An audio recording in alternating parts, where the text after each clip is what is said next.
mehriman doganlar, edidilleşler, gadırdan tomaşaçylar, hereket atly Birleşen Türkmen Oppozisiya güýçleriniň, ýagny Türkmen Halk Frontunyň diýilýär. Informasiýon göreşdäki Türkmenim kanalynyň nowatdaky gepleşigine başlaýar. Mehriman doganlar, bilişiňiz ýaly, köp wagtdan bäri Türkmenim kanalyna ýerlap gelýän watandaşlarymyz bilýär, tomaşaçylarymyz bilýär. Türkmenim kanalynyň esasy alyp barýan işi Türkmenistan we türkmenlerle bağlanşykly hakikatlary bütün dünýä jar etmek.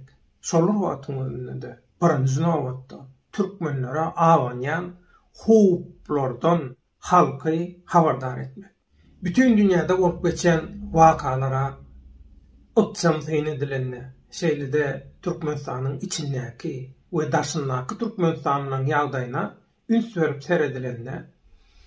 Üçüncü diktatorluğun möhledini tamamlap barýanyna doğru göz ýetirdi bolýar. Ýagny Türkmenistandaky diktatorlukla üçüncü döwrem sanlyca wagtdan tamamlanýar. O şeýlelikde 3-den soň puç Türkmenistanyň diktatorluk ýok bolýar özünden.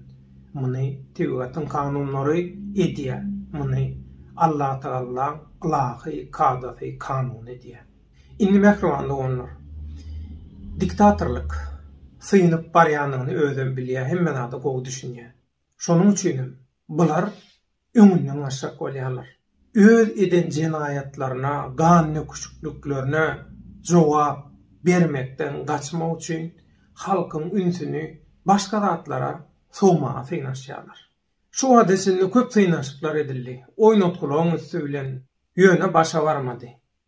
Provokasiyalar edildi, her zat edildi, yalan propagandalar edildi, başa varmadı. Bu häzirki tebiği prosesi tapry Allah Taala'n ilahy buyruğu bilen amala asyrlayan üçin Tewratyn kanunlary şuna mecbur edýän üçin ähli synançyklar halka garşy başa barmady.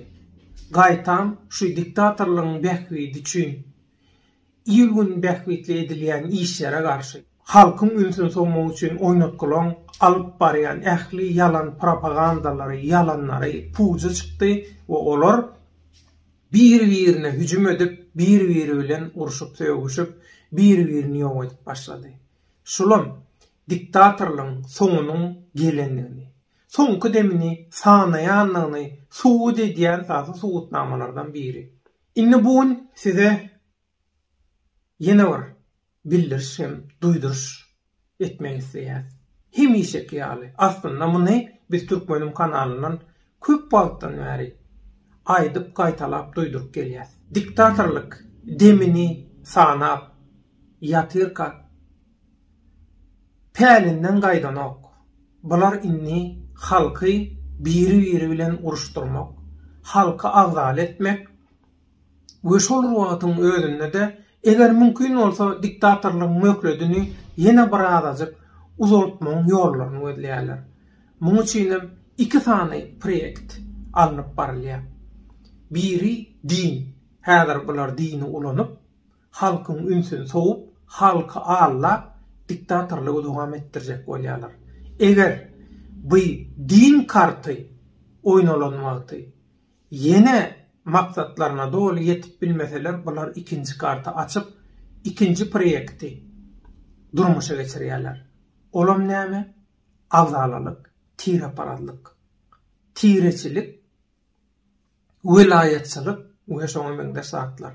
Inni şu iki projektiňe aktiv ýagdaýda, aktual ýagdaýda başladylanlygyny görkezýän gaty köp sanly alamatlar, çıkışlar, komentariyalar we şoňa meňdeş göçümler, öwrümler, propagandalar bar.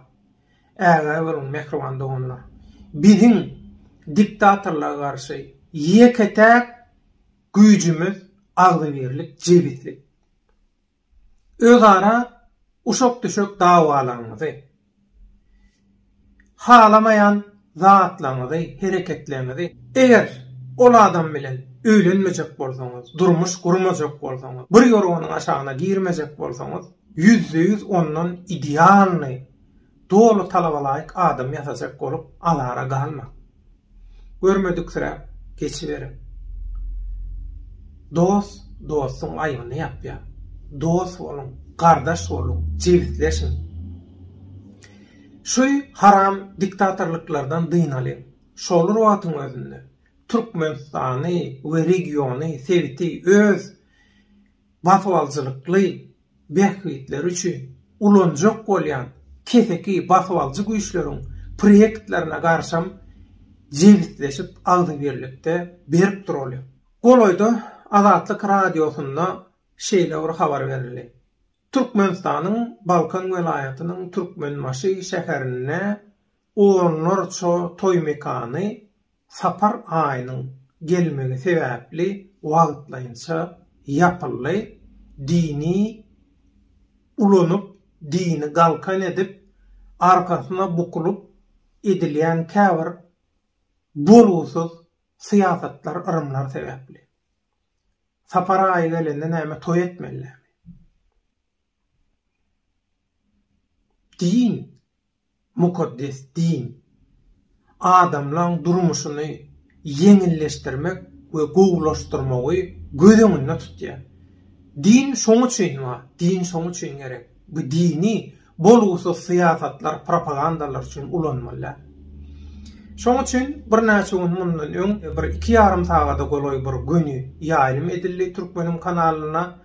Aktivistler Baky we Rozowa çykyş etdiler. Şo taýda ýürüýdi şu Türkmenistanyň üstünde din bilen malanşykly bir oýun oýnaljak bolýar diýilip duýduruş edildi.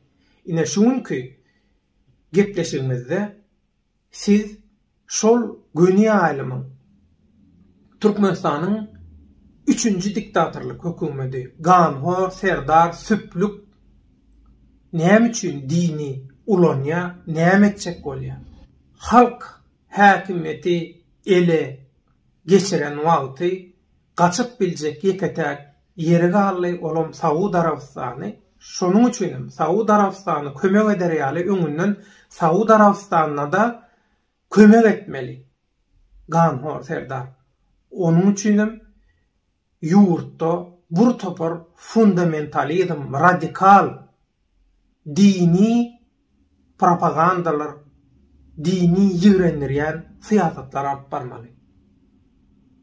Ýa-da halky din bilen allayan syýasatlar, käbirzatlar etmeli. Şoň üçin häzir Türkmenistanyň diktatorlyk, Berdimuhamedowlaryň demini sanayan diktatorlygy bir tarapdan dini ulanyp öz diktatorlyk möhledini uzatmagy inançya, eger muny başarmasa da halky biri bilen uruşturup, welaýatlar, tire, taýpalar diýip uruşturup, şol pursatdan peýdalanmam Saud Arabistanyna gaçjak bolýarlar. Halky biri bilen uruşturup, biri bilen güýmenip, durka ünsiz oglanmasaly, arkadan gaçyp gitmek üçin pursatlar etjek bolýarlar. Şoň üçin äle bolun, häzir bolun, duýgur bolun, mehriban bolunlar. Gelin onda şo gün ýaýlymdan Türkmenistanyň Berdimuhamedowlar diktatorlygynyň näme üçin dini öz wagtydine ulanmak isleýändigini, umuman Merkezi Aziýada nähili diniň üstünden proyektler amala aşyrylýandygyny, alınıp barylýandygyny we mundan soň näme ediljek bolýandygyny düşündirýän aktivist Baky bilen Rozowaýyň eden çykyşlaryna birlikde tomaşa edelim. Yine ki efir duşuklamda çelini koşta olun mehman olun. Baky Rozoway, hoş geldiňiz. Selamünaleyküm. Hoş bulduk devlet. Wa aleykümselam. Baky gittin naw? Taý işlerim var taý, başymyz beladan atylmady. Bilemok sen Türkmenim kanalyna çykan ok dep, oho, bir gıýbat. Baky bilen söwüşdiňizmi? Baky bilen tertleşdiňizmi? Baky başga gruppa geçdimi? Baky partiýa gurýarmy? Ay. Bana da ýazyp oturan soň Allah eken, Döwlet Baýkan seni kovdumu yine burada men adam aktivist değil ya da devlet baykanı bir bağlı yerim yok. Yo. Aleykümselam. Rozbayağa salam verdiler. No. Aleykümselam. Bakıdan başlaly. Bakı köp baktan bäri gelen ok. Köp zattan am habarım yok yani. Onu yalan üstüme gelme. Serdary tagta çıkardılar bolun. Hiç kim ikrar etmedi. Serdary ikrar edenler Putin, ne Hitaýam keçidilenmärde. Saudi Arabistan, birinci derecede Talibanlar, Owganistan, İran, ol Tatarstan olara döwletem däl. Ine şular ýaly 5 şurt ýalňyşmaýan bolsam. Belki bol Belarusiýa, Ermenistan, Özbegistan, Gırgızistan ay olaram yani bolýada. Ne şular ýaly zerediňini. Inni Türkmenistany göz görteli 3-nji diktatorlygy başlatdylar. Bütün dünýäň esasy güýçlü ýurtlarym, hökümetlerim muny kabul edenok. Inni şular ýaly ýagdaýda düşünämellä biziň internetdäki klawiatura gahramanlarymyz, internetdäki aktivistlerimiz. Ya, Şunlar alaýar diýip garaşan bolan ýok. Olar hiç devlet ikrar eden olar doğru olar tanan yok. Yani onları tanıtmak için şeyle bir zattan onlara misal görkezmemiz gerek. Yani misal için şu özün hazır belli geçtin ya. Şu käbir dünya devletleri şu Serdar'ı ikrar eden yok deydin. Prezident olanından beri deydin de saylanandan beri. Yine hazır şu prezident olup saylanandan beri şunu ünüs verip dikkatli seyrediyorsunuz mi? Yöne elini şu mektebe varan elini partomusuna koyup oturan el yöne oturandır. Ansat gürlendeldir. Ağzını açıp gürlen yeri yoktur şunu. Gördün değil mi? Şunu şotaya getirmek için sen gürleme. Sen otur, elin koy, senin karşına gelen adamlar gürler, gerekli şu gürleşen makalı sesler hemmesi yazığa geçip dur. Etmeli işi etmeli adamlar başkaları ediyor. Yine biz hazır şu tayda ne için biz bir zat çözüylemiz yok. Serdar prezident oldu, o tayda prezident olup oturanı ülen posta. Bu işi aslı Serdar edin yok. Bu işe hazır yöri teşebbüs Berdimuhamedov'un öze de o terazi. Şonun için yerini oğlunu getirip koydudan şu özünün kult rejimini, diktatörlük kult rejimini. O kesin Berdimuhamedov. Haram da di, Ay, indi Hudaýyndan tapsın da gelmen nämetmeýin de. Indi atmaş o. Şonun özü hazır yöri de şunu. Şu daşary ýurtda käbir güýçlerle bilelikde şunu şotak öz postuna getirip koyup özü hazır ýurdun içine seret aylanıp görendir ýurdun içinde welaýetlerde. Şonda da şonun öňünden çykanlar ýene şol öňkü el çarpıp arkadagyma şöhrat ýaşasyn beýik arkadagymyz diýip durandyrlar. Elleri diňe howadadyr özü. Görýän dämi? Rozbay, ştaýda burada sorajak bakydan aýplaşma sözüňi baly bilen kesýän. Yo, sonra arkadan sonra. Bu Angliýan karalewasy aradan çykdy. Senem aýdypdyň şu Berdimuhamedowlaň arkasyna Angliýa bar diýip. Karalewa öldü bolan Angliýa bilen Türkmenistanyň arasyndaky neme üýtgermi, üýtgemezmi siýasat? Bu kışın Angliýada komple, Ýewropada siýasat ütger. Döňkisi bolmaz. Şunu aýdyp bilen ýöne Angliýa näme bolsa da Orta Asyýa bilen, Asiýa ýurtlary bilen näme diýem mesela aragatlaşygyny bozmajak bolup hereket eder. Ýöne şulan bar. Kim o?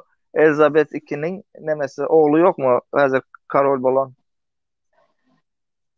O birazcık enesi aldı elte. Näme bolsa da enesi başka politika alyp barýardy, oğlu başka politika alyp barýar. O mesela erti bir gün belki neme de edip biler. O Ýewropa Birliğine täzeden girmenem düşünüp biler belki de. Olan bolup biler. Ýewropa Birliğine täzeden girjegem bolup biler o ýöne. Az Ýewropa Birliği näme bolsa mümkin däl. Onun için biram Amerikan baskısı bilen nemeder o. Täsin zatlar aýdýan waky. Bolup biler. De %100 diýemok ýöne şu makalaçy aýdan zatlamyň 10-dan hiç olmasa 7 tutandyr. Neme? Indi şu Berdimuhamedowlaň häkimetinde diktatorlygyna bir ütken zat bolarmy? Şolaň bir gollugy zady ünksýar bolarmy, bolmazmy? Bana sorasanız şunu bir zat var. Seredin hazır son 2 yıldan beri Amerika'da Beyaz Saray'da Türkmenistan'ın adı köp tutuluyor aslında. Belki hiç kim bilen değildir daşından. Yani Türkmenistan adı kendi tutulmana başladı. Ondan sonra Türk medyasında da gezek Türkmenistan'a geldi deyip hürrünler köp ýaýra kim Cihat Yaycı general.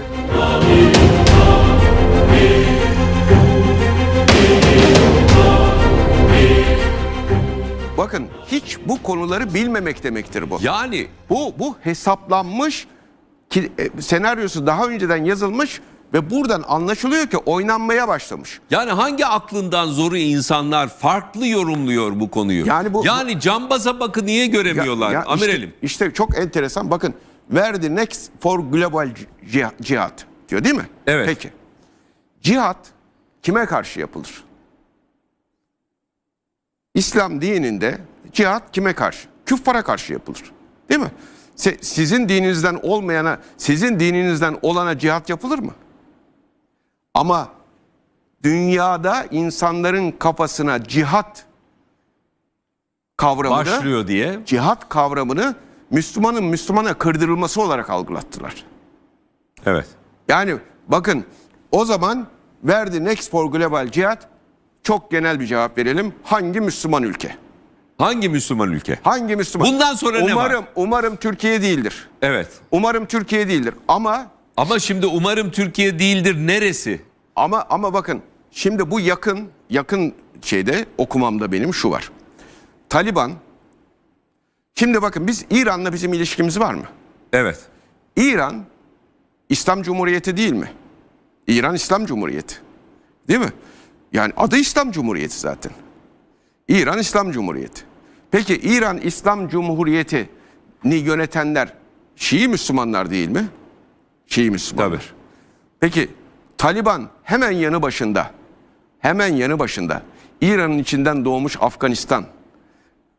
Bunlar nasıl Müslümanlar? O da İslam işte emirliği oldu. O da Şii, Sunni. Şimdi bakın bir asker sorusu sorabilir miyim? Bir Sunni, bir Şii, iki devlet, iki yapı yan yana duruyorlar. Yan yana duruyorlar. Aman dikkat diyorsunuz. Yan yana duruyorlar. Peki başka bir şey daha söyleyeyim. En önemli hedef, herkesin dikkatini Türkmenistan'a çekiyorum. Neden Türkmenistan'a çekiyorum? Sebebi şu. Türkmenistan'ın demokratikleştirilmesi. Bunu bir alt bant yapalım arkadaşlar. Evet. Herkesin dikkatini Türkmenistan'a çekiyorum diye. Evet. Türkmenistan'a çekiyorum bakın. Türkmenistan hiç şeyi geçmiyor şu anda. Ortalıkta ismi geçmiyor. Geçmiyor. Ama bunu Amerika literatürünü takip edenler gayet iyi bilirler. 2,5 senedir Türkmenistan'ın demokratikleştirilmesi diye bir kavram atıldı ortaya. Türkmenistan kapalı bir devlet. Ama bizim kardeşlerimiz, Türkmen kardeşlerimiz. Soy bağımız var. Ve gayet de iyi ilişkilerimiz var. Türk Cumhuriyeti. Şimdi demokratikleştirmesi. Nereden çıktı demokratikleştirme? Niye Suudi Arabistan'ı demokratikleştirmiyoruz? Niye Birleşik Arap Emirlikleri'ni demokratikleştirmiyoruz? Niye başka bir yeri demokratikleştirmiyoruz da tutuyoruz da Türkmenistan'ı demokratikleştiriyoruz? Niçin? Sebebi şu. Türkmenistan şu anda FETÖ ile çok ciddi mücadele ediyor. Gene geliyor FETÖ'ye. FETÖ neden geliyor biliyor musunuz? FETÖ olduğundan değil. FETÖ bir araç. Burada 7 tane göç nasıl bir devletin silahı olarak kullanılır diyoruz ya. FETÖ de işte bunların silahı. Kimin silahı? İşte Amerika Birleşik Devletleri'nin silahı. Onların kullandığı silah. Peki FETÖ ile çok ciddi mücadele başlattı Türkmenistan. Türkmenistan FETÖ ile mücadele başlatınca bu sefer Türkmenistan demokratikleştirilsin diye bir kampanya başlatıldı. Ve bu kampanyanın içerisinde dikkatle seyircilerimiz araştırırlarsa görecektirler ki aynı yapılar vardır.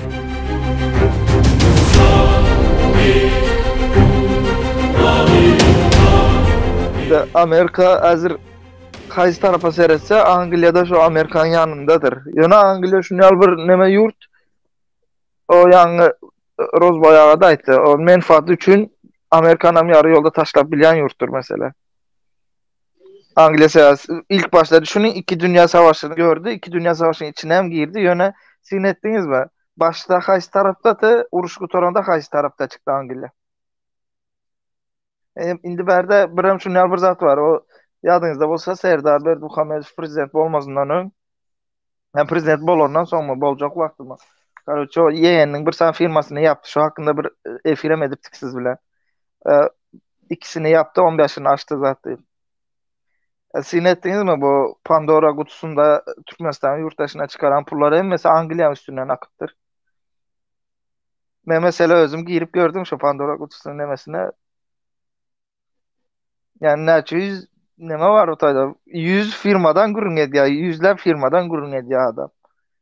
O nemeden gurun eden o 2 tane 3 tane firmadan gurun eden o az o tayda 20 tane Türkmenistan firmasını yapsa da isat olan o. Mesela yüzler firma var ekende. İkinci dönem o yanınızda olsa ben neme deyiptim. Ya Angliya kaçar ya da Arabistan'a kaçar deyiptim. Hazır şunu Arabistan'a kaçar deyip aydıp bilen Arabistan'a kendi gitmeye başladı. Amerika'da Türkmenistan'a karşı hareket etmeye başlayacak. Onun için hem Angliya'da Türkmenistan yarım yolda satıp bilir o. O nemeler çıktı. Bundan bir 2-3 ay ömürek geldi yani şu halka verilmeli pasportlar, zagran pasportlar o Suriye'de, Irak'ta İGIL'a koşulup gelen teröristlere satılıp Avrupa yurtlarına uğratıldı Türkmenistan zagran pasportları.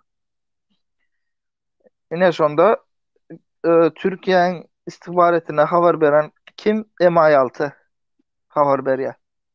Seret Türkmenistan pasaportunu kardeşi şunu al adamlara verip Avrupa uğradığı türler deyip. Berde şunu al bir zat bu men öz şahsi fikrim. Erti bir gün bu pasportu alıp giden Avrupa'ya gidenler, Amerika'ya gidenler, uca ola gitmeli yerlerine gitti. Ola uyuyan hücre. Ya da bu Türkiye'de neme oldu? Reyna saldırısı. Yalnız kurt lakaplı nemeler var şu İGIL'in grupları var. Aslında Orta Asya'dan İGIL'a koşulanlar nemedir o? Canlı bomba delden yalnız kurt timi var onların. Yine şu sonuna çelle atıp ne sana adam öldürüp bilse öldürmeli. Yine şunu yalı erti bir gün mesela Avrupa'nın bir yurdunda bolsa üstünden bir gördüğünüz Türkmenistan zagran pasportu çıksa ola adam özü Türkmenistan vatandaşı değil.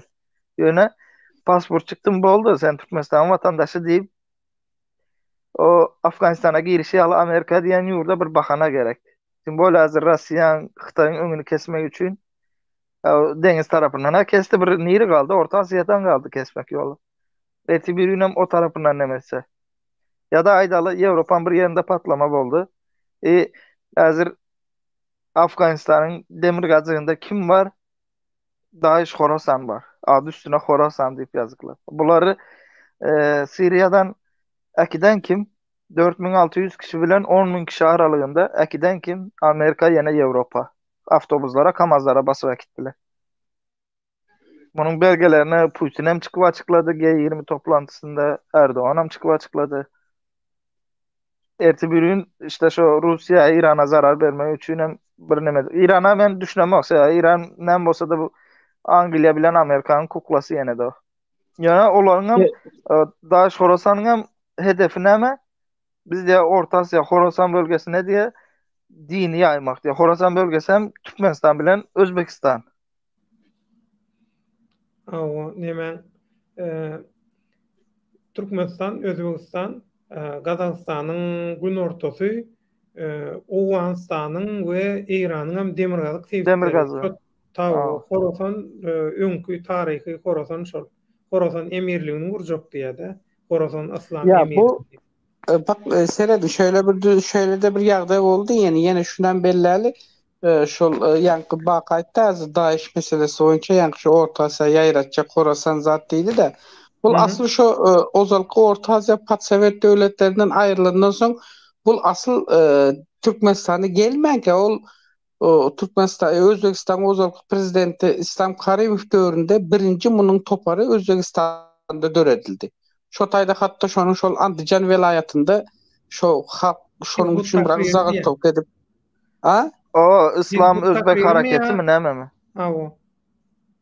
İslam Özbek hareketi Andijan mi bu zat? vilayatynda birinji nämesi şo ýerde başlady. Emma Özbekistana da onuň asıl gelip giren yeri Tajikistan'dy. Awganistan Tajikistanyň üstünden Özbekistana gelip girdiler. Indi şondan bäri şu Özbekistanda bu ähli Türkmenistanda ýaýramasyna gerek ýok. Ol bir näçe ýyl mundan öň Özbekistan bilen Tajikistanda bu ortalykda dur bu işler. Yok, indi Ýöne- durdu. Rozbaya, Ýöne, indi şo- seredin. Aydın, ondan sonra aydın. Ýöne şu işin içerisinde şoňa ýa-ni şol toparlara bir näçe ummansız pullar dogry aktaryldy. Dini meseleler boýunça şu şeýle agzalçylyklar döremesin käbir ülkelerde bu şol pulların giden pulların köpüsi şol musulman garip ülkelere diýe Amerikanyň hut özünün şuna baş tutarlyk etmesi sebäbinde hatta Türkmenistandan hem şol döwürde bir näçe ummansız pullar gitdi. Indi bu pullar asıl Türkmenistan öz pulunu häzirki manat pulunu seredildi. Manat pulunu. Niýede bastyrýar? Angliýada basylýar. Ozaldan hem Angliýada basylypdyr. Häzir hem Angliýada basylypdyr şo. Türkmenistan şo pul üçin däme töleýär, altyn gymmat baha.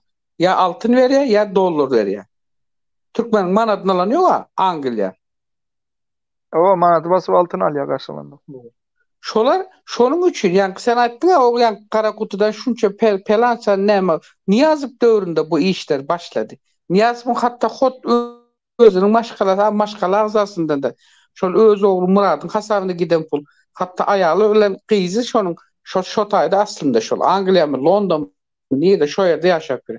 Şonuň hasabyna Türkmenistandan ýyllardyr şu öňkü prezident döwründe bir näçe pullar ogurlanyp gitdi. Şo taýdan ýöredildi. Musulman ülkelerine diýip şo taýdan şo pul goýurmel, hemayet edilmeli ýer diýip şo ýere giden ogurlanyp paýlanan pullar şo taýdan Türkmenistan hasabyna giden pullar şo taýdan dargadyldy. Sen gör ýene niýeden gelip çykýar.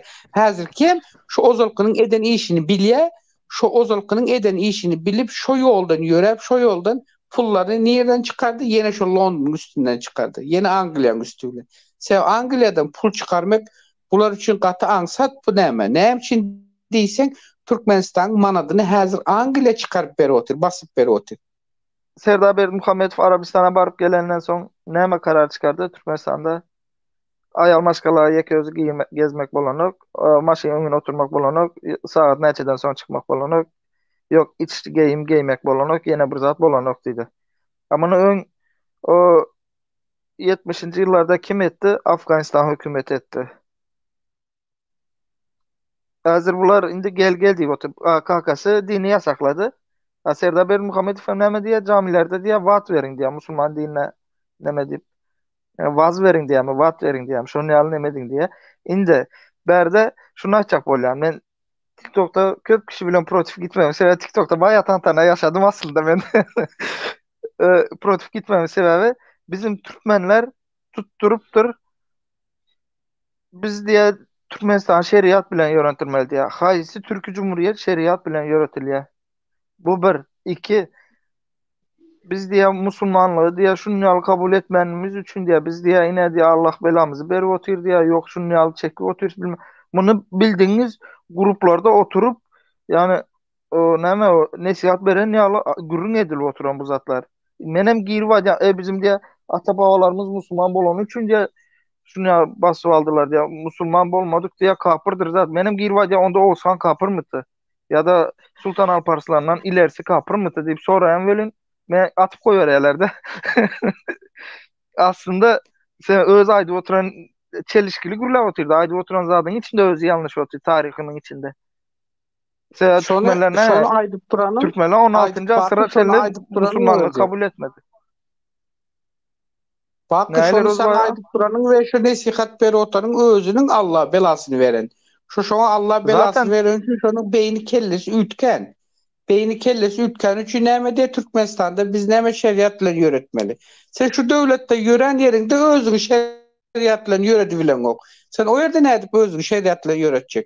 Şoňa bir sora vermelikin. Şeriatın näçe görnüşi bar? Şeriatın haýsy ne farzlaryna sen bilýän dep soramalaken. O sakkal koyup näme çıkan ölen şeriat bolýarmyşmy? Yok, sonuçta o nemelerden misal alıp görkezler de yine Türkiye'de de Süleymancılar var diye Cübbeli Ahmet'in ki yine bir zatlar.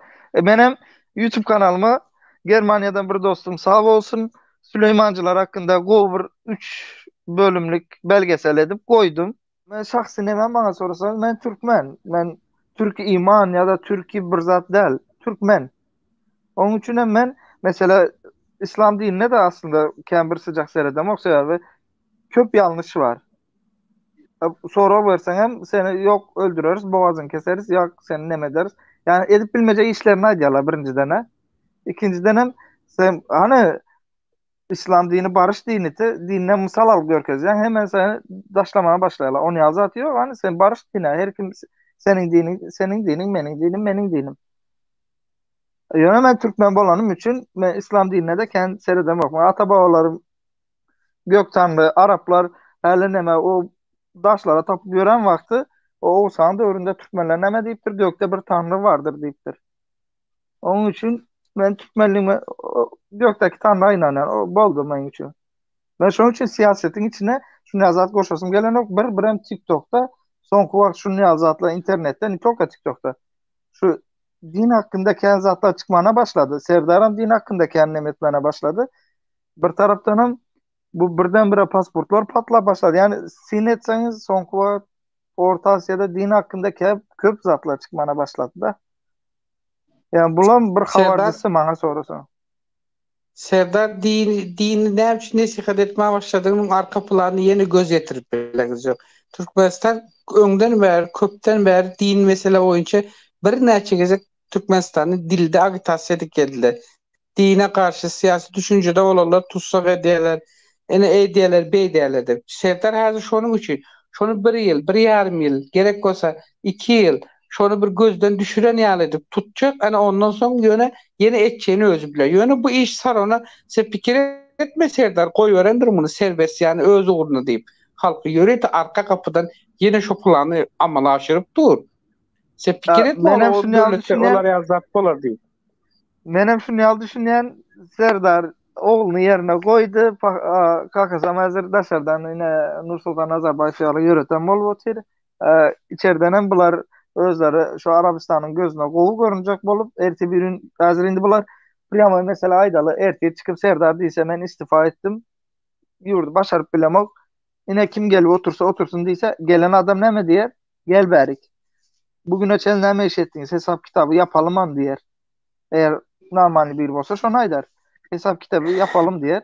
Onun için ben bu öz görüşüm Serdar'ın özlem isteye içerisini birazcık karıştırıp özlem yine Afganistan prezidenti Yalsam Aliyo'da benim elini sallap o neme var o 2 tane karı yol varsa ayal şair. Olara elini sallap gelen hazır deyip Arabistan'a kaçmak planı. Bana sorusu. Ben şahsi görüşüm bu. Oldu mu? Bakayım. Ama sonra aldı öyle ta başka ne maydalı. Zor Rodvayakka cemlek koyuverdim. Yo men açakladım yok da öyle näme diyeyim.